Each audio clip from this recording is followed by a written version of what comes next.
Hello, friends, and welcome back. Today, we're comparing 3 great stories about crossing lines and facing the fallout. One involves a neighborhood conflict, another a family vacation gone wrong, and the last a public confrontation.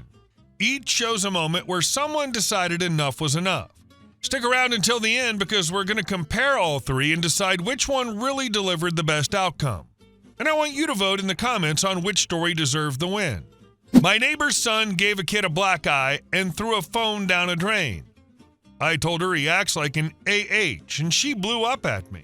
I, 30-year-old female, live on a fairly close-knit street where lots of kids play together.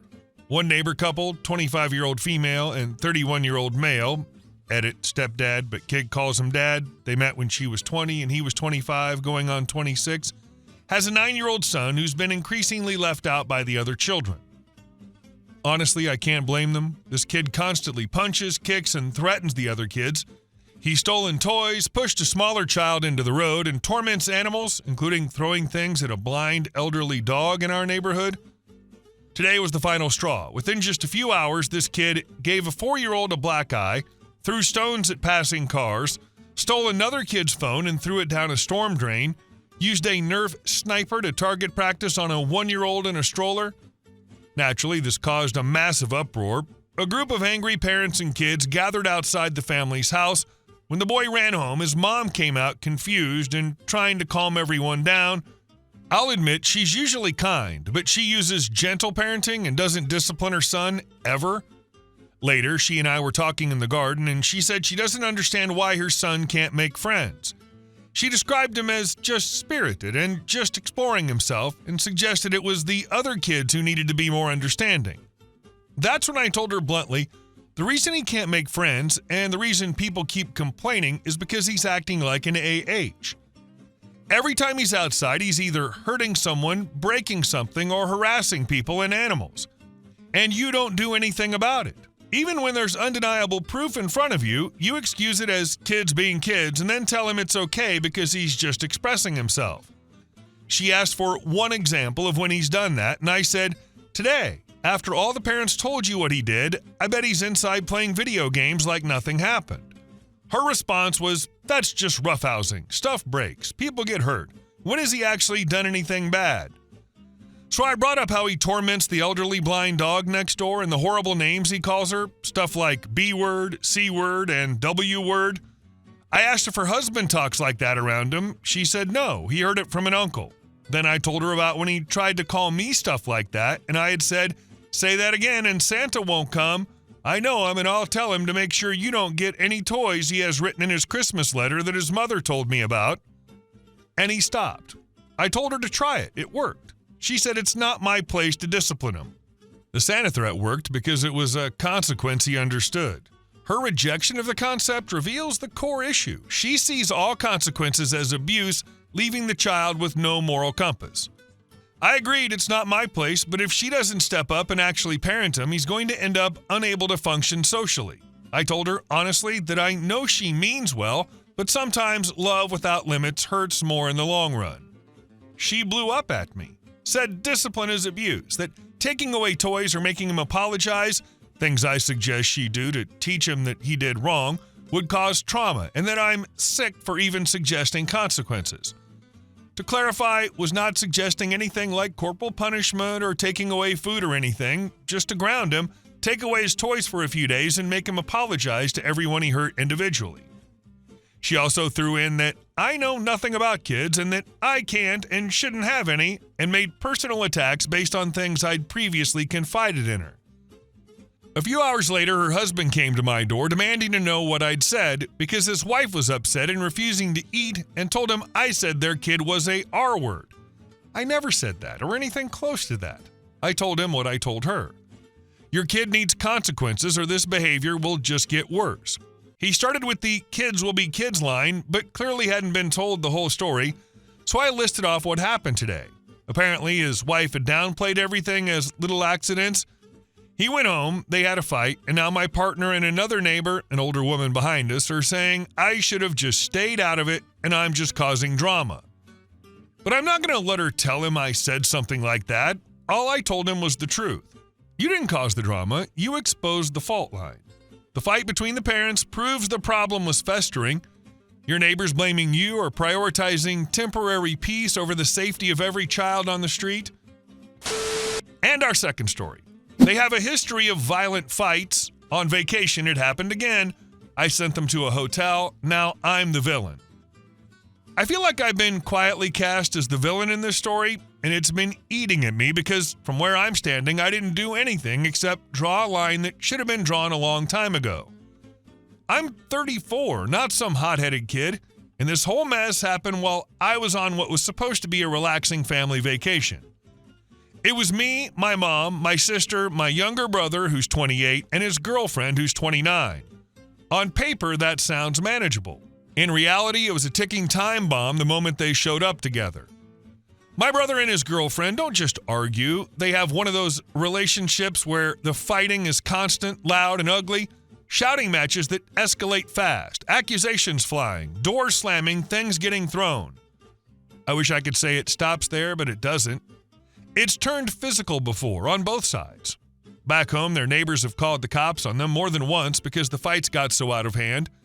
Everyone in the family knows this, but somehow it's always brushed off as that's just how they are, or they're passionate. I've never bought that excuse, but I've learned that pushing back usually just makes me the bad guy. A few nights into the trip, it happened again. We were all in the house winding down for the night when they started in on each other. It didn't even matter what it was about. It never does. The volume crept up, then spiked, then suddenly everyone was wide awake. I could hear my mom moving around in her room, clearly distressed. She's getting older and stress hits her hard now. By the time I got to her, she was shaking, struggling to breathe, on the verge of a full panic attack. That alone should have been enough to shut everything down immediately. Once things calmed down enough for conversation, my brother and his girlfriend swore up and down that they were sorry. They said it wouldn't happen again, that they'd keep things under control, and they'd be more mindful of everyone else. I wanted to believe them. I think we all did, mostly because the alternative was acknowledging that this vacation was already poisoned. We agreed to move on and try to salvage what we could. 2 nights later, we were all in a taxi, heading back after dinner. Drinks had been involved. Not excessive, but enough to loosen tongues and shorten tempers.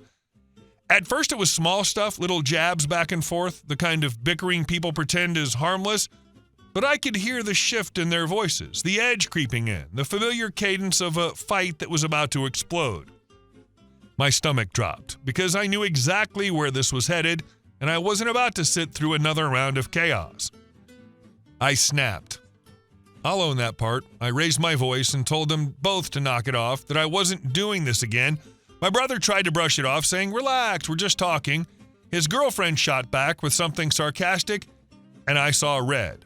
I told them flat out they were not coming back to the house that night, not after what happened before, not after putting our mom through that. The taxi went dead silent except for them protesting that I was overreacting. When we got out, I pulled my brother aside and sent him money on the spot, enough to cover a hotel for the rest of the trip. I told him this wasn't a punishment, it was a boundary. If they couldn't guarantee peace, they couldn't stay under the same roof as the rest of us. There was a lot of arguing, a lot of accusations about me choosing sides or power tripping, but eventually they left. I watched them walk away feeling equal parts angry, exhausted, and weirdly relieved. Since then, the narrative has shifted in a way that honestly pisses me off. Suddenly, I'm the one who ruined the trip. People keep saying they were just bickering in the taxi, like context doesn't matter, like we're all supposed to pretend the earlier blowout never happened. My brother keeps saying I humiliated him. His girlfriend hasn't spoken to me at all, which I'm not exactly heartbroken over. Even my sister has suggested I could have handled it more gently. Maybe I could have. I won't pretend I delivered my ultimatum with perfect calm and grace. I'd had a few drinks, my nerves were shot, and I was done playing referee. But what really gets me is that no one seems willing to acknowledge the pattern. This wasn't one isolated argument. It was a long history of explosive fights, escalating behavior, and complete disregard for how it affects everyone around them. I didn't throw them out over a single comment in a taxi. I acted because I wasn't willing to gamble with another night of screaming, police calls, or my mom having another panic attack. The family scapegoating you is a classic maneuver. It's easier to blame the person who draws the line than to hold accountable the ones who keep crossing it. You become the problem because you made their problem unavoidable. What stings the most is being told I should have just let it go for the sake of keeping the peace.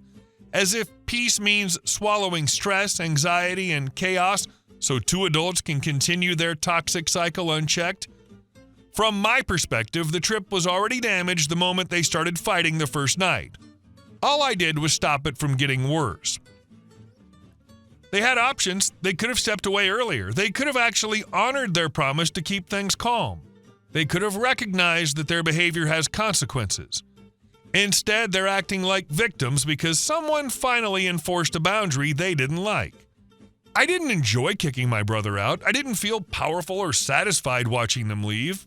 But I slept that night without shouting echoing through the house, and my mom slept too. For me, that matters more than pretending everything was fine while it clearly wasn't.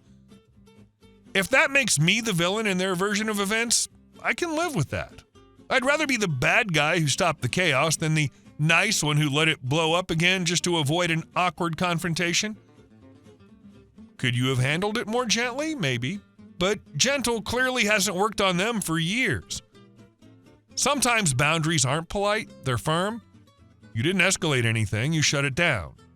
The fact that the rest of the trip was calmer says everything. If your brother feels embarrassed, that's something he should sit with, not something you should carry. You didn't ruin the vacation. You stopped it from turning into another disaster everyone would later pretend didn't happen. And our last story. Karen, who attacked a disabled teen in a supermarket, cried in court. I'm 18 years old, born completely deaf and mute, and partially blind in my left eye. I live with my sister, who's 10 years older than me and has been my guardian ever since our parents passed away. She's the reason I can live a mostly normal life. She usually comes with me whenever I go out, not because I can't function on my own, but because the world has a habit of turning cruel when it notices weakness. Recently, she got married and went on her honeymoon, which meant I had to handle things solo for a couple of weeks. Yesterday was one of those days. A new supermarket had just opened nearby, and I needed a few basic items. I figured it was a good chance to prove, to myself more than anyone, that I could manage on my own just fine. In hindsight, wearing a red shirt that vaguely resembled the store uniform probably wasn't my smartest decision, but it wasn't identical, and plenty of customers wore red too. I walked in, took my time, and headed toward the electronics aisle to look for batteries. While I was there, I noticed an elderly man struggling to reach DVDs on the top shelf. I'm fairly tall, so I stepped over and helped him grab what he needed. He smiled, thanked me, and I nodded back. I can read lips pretty well when people speak clearly and face me, so the interaction was easy and pleasant. He went on his way, and I turned back to the shelf to focus on what I came for. That's when everything went sideways. I suddenly felt someone grab my left wrist hard enough to make me stumble. I turned, confused, and before I could react, a woman in her late 40s slapped me across the face. She was talking fast, clearly furious, but her lips were moving too quickly for me to follow. I caught fragments, you, ignore, job, enough to realize she thought I worked there and was deliberately refusing to help her. Her rage wasn't about being ignored, it was about her expectation of instant servitude being denied. Your disability wasn't a reason for her to pause. It was an obstacle to her anger, making you even more of a target. I raised my hands and signed that I was deaf, hoping that would stop her. Instead, it seemed to make things worse. Her face twisted with anger, and she started shouting even more aggressively. I pulled out my notebook and pen and began writing that I was deaf and mute, trying to communicate in a way she might understand. Before I could finish the sentence, she ripped the notebook out of my hands, threw it aside, slapped me again, and shoved me to the floor. By sheer luck, a store employee arrived at that moment, drawn by the commotion. He helped me up and asked what happened. Before I could sign anything, the woman launched into another tirade, clearly trying to control the narrative. She wasn't facing me, so I couldn't read her lips, but the tone alone told me she was blaming me for everything. When she finally paused, I signed to the employee that I couldn't hear or speak. To his credit, he immediately understood and explained that to her. She didn't care. She tried to come at me again, and I had to step back to avoid her. At that point, I wrote a single clear sentence for the employee, "Call the police." He nodded without hesitation. The woman suddenly realized things were no longer going her way and tried to leave, but security stopped her at the door. The police arrived about 10 minutes later. They spoke with the employee first, then one officer approached me and gestured that he wanted my account. I wrote everything down carefully from the moment she grabbed my wrist to the second slap. They reviewed the CCTV footage, and that sealed it. When they asked if I wanted to press charges, I didn't hesitate. I nodded yes and wrote it down. The woman was handcuffed on the spot and escorted out in the back of a patrol car, still shouting at anyone who would look at her. Afterward, the store manager apologized repeatedly and explained that she thought I was an employee who ignored her, conveniently leaving out the part where assault is still assault.